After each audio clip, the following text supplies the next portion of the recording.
एक दिन शानी अपने अबू, अम्मी और छोटी बहन के साथ टरीन में सफर करने निकला। वो सब बहुत खुश थे क्योंकि ये शानी का पहला टरीन सफर था। ट्रेन ने सीटी बजाई और आहिस्ता आहिस्ता चलना शुरू कर दिया। खिड़की से सब्ज खेत, ऊंचे दरख्त, छोटे घर और खूबसूरत पहाड़ नजर आ रहे थे।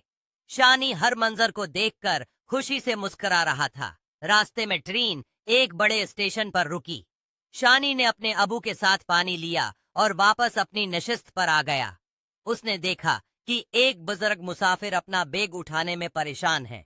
शानी ने फौरन उनकी मदद की। बुजुर्ग ने मुस्कुराकर दुआ दी और कहा, बेटा, हमेशा दूसरों की मदद करना। कुछ देर बाद सबने मिलकर घर से लाया हुआ खाना खाया।